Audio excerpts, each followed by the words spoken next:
తిరిగి పైకి వచ్చి ఆ కేంద్ర మంత్రి అంటాడు చూస్తారు తడాక. ఏంటి చూస్తారు తడాక? ఇది ప్రజాస్వామ్య దేశం. ఇది నువ్వేదో నిన్న కాక మన అమెరికా వచ్చుంటావు. నీకు డెమోక్రసీ గురించి కానీ చట్టాల గురించి కానీ తెలియకపోతే తెలుసుకో. భగవంతుడు నీకు అవకాశం ఇచ్చాడు, నీ ముఖ్యమంత్రి నీకు అవకాశం ఇచ్చాడు, కేంద్ర మంత్రిగా చేశాడు. అంతేగాని పౌరుషం మాటలు పనికిరావు.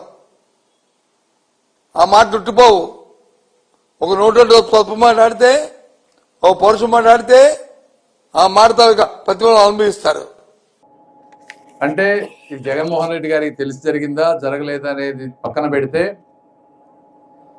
ట్రాన్స్ఫార్మర్లు ఎత్తుకుపోవటం, వైర్లు కట్ చేసుకొని వెళ్ళిపోవటం, అంటే ఈ విధంగా చరిత్రలో, ఈ రాష్ట్ర చరిత్రలో కానీ ఏ రాష్ట్ర చరిత్రలో కానీ ఎవరు బహుశా చూస్తుండకపోవచ్చు. మరి ఎందుకు ఆ విధమైనటువంటి సంస్కృతి వచ్చిందో కూడా నాయకులందరూ కూడా అర్థం చేసుకోవాలి. అంటే దాదాపు 4 నుంచి 5,000 ఎకరాలు 11 గ్రామాలలో, అంటే రైతులు అన్నీ వర్షం కరెక్ట్గా పడి, వాతావరణం అనుకూలించి, పరిస్థితులు అన్నీ బాగుంటేనే ఆదాయం రానటువంటి పరిస్థితులు ఉన్నాయి ఈ రోజుల్లో. అలాంటిది చిన్న చిన్న కార్యక్రమాల ద్వారా నీళ్ళు ఇవ్వగలిగి ఆదాయం పెంచగలిగితే ఒక రాజకీయ నాయకుడికి కానీ ఏ నాయకుడికైనా కూడా అంతకంటే ఆనందకరమైనటువంటి విషయం ఇంకోటి ఉండదు జనరల్గా. నిజంగా ఆ ప్రాంతాన్ని కానీ ఆ ప్రజలను కానీ ప్రేమించే నాయకులు ఎవరికి కూడా. ఎందుకంటే మేము వస్తూ ఉంటే ఇందాక ఆ పొలాలు చూస్తూ ఉంటే ఎంతో ఆహ్లాదకరంగా అనిపించింది. అంటే రోజు ఆ ఊళ్ళలో, ఆ ఢిల్లీలో కానీ గుంటూరులో కానీ ఆ కాంక్రీట్ జంగిల్స్ మధ్య ఉండి ఈ ప్రాంతాల్లో ఇట్లా వస్తూ ఉంటే, ఆ మొక్కజొన్నవి చూస్తూ ఉంటే ఎంతో ఒక తెలియని అనుభూతి కనిపించేటువంటి పరిస్థితి. ఇలాంటివి ఇప్పటికీ కూడా వస్తూ ఉంటే పాపం మందు కొడతా ఉన్నారు. ఈ విధంగా కష్టపడేటువంటి రైతులకి ఎంతవరకు సహాయం చేయగలమో అంత చేయాలి ఏ నాయకుడైనా కూడా. అలా మీ బాధని అర్థం చేసుకొని, మీ జీవితాన్ని పరిపూర్ణంగా అర్థం చేసుకొని చేసే నాయకులు ఇక్కడ ఉన్నారని చెప్పి మీ అందరికి నేను మనస్ఫూర్తిగా తెలియజేసుకుంటా ఉన్నాను. మరి ఒకప్పుడు రత్తయ్య గారు ఇన్ని లిఫ్ట్ని ఆ రోజు అందరినో కోఆర్డినేట్ చేసుకొని, మహానుభావుడు అన్న నందమూరి తారక రామారావు గారు ఆ రైతుల గురించి ఆలోచించే విధానంతో అన్ని లిఫ్ట్లు పెడితే అవన్నీ ఇప్పటి వరకు మీకు అన్నిటికీ సహాయం చేస్తూ ఉన్నాయి. మళ్ళీ ఇప్పుడు కూడా నేను కూడా మీ అందరి ముందు మెచ్చుకోవాల్సిన వ్యక్తి కల్లూరి శ్రీనివాస్ గారు. ఎందుకంటే నా దగ్గరికి, అంటే ఈ విషయం, ఈ ప్రాబ్లం ఉందని నాకు తెలియదు, ఆయనే 4-5 సార్లు వచ్చారు నా దగ్గరికి. వచ్చి కనీసం 10 లక్షలు ఇస్తే చాలు, మేము ఏదో విధంగా చేసుకుంటామంటే ముందు ఎంపీ లాట్స్ అనుకున్నాం. తర్వాత ఒకసారి కలెక్టర్ గారితో మాట్లాడితే ఆ మినరల్ డెవలప్మెంట్ ఫండ్లో 10 లక్షలు, అదేవిధంగా ఎలక్ట్రిసిటీ వారితో మాట్లాడి 5-6 లక్షలు పెట్టారు ట్రాన్స్ఫార్మరు. ఇవన్నీ చేస్తే అంటే 15 లక్షలతో ఇన్ని వేల మందికి ఇంత ఉపయోగపడుతుంది అంటే దానికి ముఖ్య కారణం ఆయన. కాబట్టి వారికి మీరందరి తరఫున నేను కూడా మనస్ఫూర్తిగా అభినందనలు తెలుపుతున్నాను. ఎందుకంటే గ్రామాల్లో ఇలాంటి నాయకులు, ఎందుకంటే ఢిల్లీలో మేమైనా ఒక పని జరగాలంటే 1కి 10 సార్లు తిరగాలి. అలానే మా దగ్గర పని జరగాలన్నా ఇలాంటి నాయకులు 1కి 4 సార్లు తిరిగితేనే ఆ పనులన్నీ అవుతాయి. కాబట్టి అలాంటి మంచి నాయకత్వం ఉంది. అంటే ఇలాంటి నాయకత్వం గ్రామాల్లో కంటిన్యూ అయితేనే కూడా మీ అందరికి కూడా మంచి జరుగుతుంది. కాబట్టి మీరు ఎన్నుకునే వాళ్ళందరూ కూడా మంచిగా ఆలోచించండి, మంచి వాళ్ళని ఎన్నుకోండి అని కోరుకుంటా ఉన్నాను. అదేవిధంగా ఇవాళ పొద్దున ఈ రోజు చూస్తే మేము ఈ రబీ క్రాప్ ఎండిపోకుండా నాగార్జున సాగర్ కెనాల్ నుంచి బండారుపల్లి, వంకాయపాడు రెండింటి మేజర్లకి వాటర్ తక్కువ వస్తుందంటే ఇవాళ మాట్లాడి వాళ్ళకు కూడా వాటర్ తీసుకొచ్చే విధంగా చేస్తా ఉన్నాం. అదేవిధంగా ఇందాక మా దగ్గరికి ప్రతి రైతులందరూ వచ్చారు. జనవరి 30వ తారీఖు అంటే నిన్నటితోటి ఆ ప్రతి CCI వాళ్ళు కొనుగోలు చేయడం ఆపుతారేమోనంటే మళ్ళీ వాళ్ళతోటి కూడా మాట్లాడి ఎక్కడ వరకు ఆఖరి బస్తా ఎత్తే వరకు నెల కాకపోతే 2 నెలలైనా సరే అవసరం అయ్యే విధంగా వాళ్ళ ప్రతి బస్తా పత్తి కొనే విధంగా CCI వాళ్ళతో మాట్లాడి కొనిస్తామని కూడా వాళ్ళతోటి మాట్లాడి చేసాం ఇక్కడికి వచ్చే ముందని కూడా మీకు తెలియజేస్తా ఉన్నాం. అదేవిధంగా గుంటూరు ఛానల్ ద్వారా ఇప్పుడు కొన్ని ఎకరాలు పోతా ఉంది, వాళ్ళకి ల్యాండ్ రేట్స్ తక్కువ ఉన్నాయి అని చెప్తే పొద్దునే మొత్తం గుంటూరు ఛానల్ మీద రివ్యూ మీటింగ్ పెట్టాం. ప్రెస్ కాన్ఫరెన్స్ పెట్టలేదు, చిన్న ప్రోగ్రామ్ అని చెప్పి. అక్కడ రేపు ఫిబ్రవరి 1వ తారీఖు నుంచి ల్యాండ్ రేట్స్ ఈ ప్రాంతంలో అన్ని అడ్జస్ట్ చేస్తా ఉన్నారు.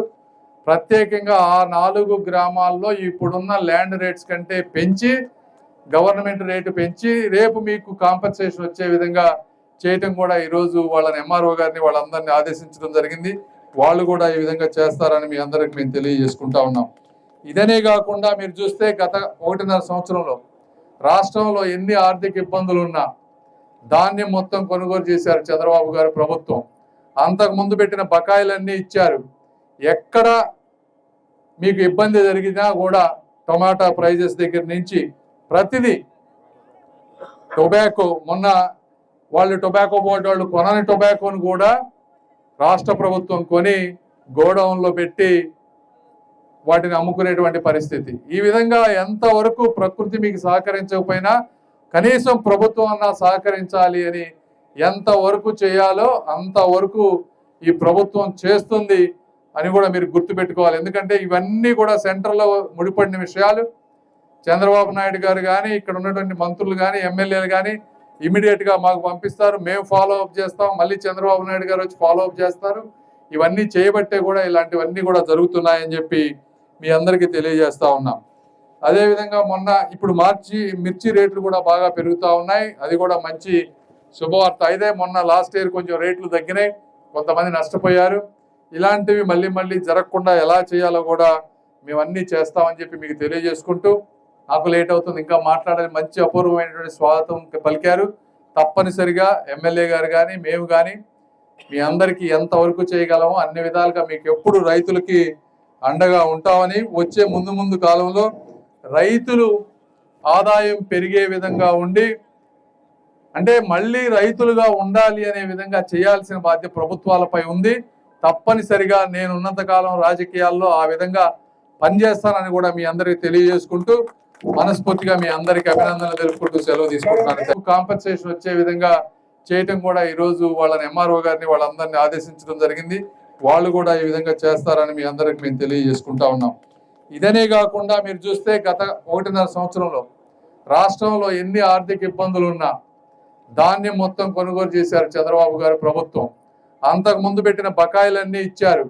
ఎక్కడ మీకు ఇబ్బంది జరిగినా కూడా టొమాటో ప్రైజెస్ దగ్గర నుంచి ప్రతిదీ, టొబాకో మొన్న వాళ్ళు టొబాకో బోర్డు వాళ్ళు కొనని టొబాకోను కూడా రాష్ట్ర ప్రభుత్వం కొని గోడౌన్లో పెట్టి వాటిని అమ్ముకునేటువంటి పరిస్థితి. ఈ విధంగా ఎంతవరకు ప్రకృతి మీకు సహకరించకపోయినా కనీసం ప్రభుత్వం అన్నా సహకరించాలి అని ఎంతవరకు చేయాలో అంతవరకు ఈ ప్రభుత్వం చేస్తుంది అని కూడా మీరు గుర్తుపెట్టుకోవాలి. ఎందుకంటే ఇవన్నీ కూడా సెంటర్లో ముడిపడిన విషయాలు. చంద్రబాబు నాయుడు గారు కానీ ఇక్కడ ఉన్నటువంటి మంత్రులు కానీ ఎమ్మెల్యేలు కానీ ఇమీడియట్గా మాకు పంపిస్తారు, మేము ఫాలో అప్ చేస్తాం, మళ్ళీ చంద్రబాబు నాయుడు గారు వచ్చి ఫాలో అప్ చేస్తారు. ఇవన్నీ చేయబట్టే కూడా ఇలాంటివన్నీ కూడా జరుగుతున్నాయని చెప్పి మీ అందరికీ తెలియజేస్తా ఉన్నాం. అదేవిధంగా మొన్న ఇప్పుడు మిర్చి రేట్లు కూడా బాగా పెరుగుతూ ఉన్నాయి. అది కూడా మంచి శుభవార్త. అయితే మొన్న లాస్ట్ ఇయర్ కొంచెం రేట్లు తగ్గినాయి, కొంతమంది నష్టపోయారు. ఇలాంటివి మళ్ళీ మళ్ళీ జరగకుండా ఎలా చేయాలో కూడా మేము అన్నీ చేస్తామని చెప్పి మీకు తెలియజేసుకుంటూ, నాకు లేట్ అవుతుంది ఇంకా మాట్లాడాలి, మంచి అపూర్వమైనటువంటి స్వాగతం పలికారు.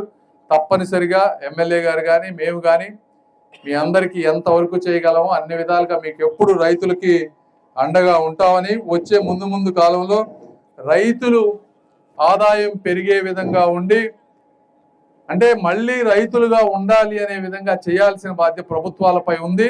తప్పనిసరిగా నేను ఉన్నంత కాలం రాజకీయాల్లో ఆ విధంగా పనిచేస్తానని కూడా మీ అందరికీ తెలియజేసుకుంటూ, మనస్ఫూర్తిగా మీ అందరికీ అభినందనలు తెలుపుకుంటూ సెలవు తీసుకుంటున్నాను. Thank you.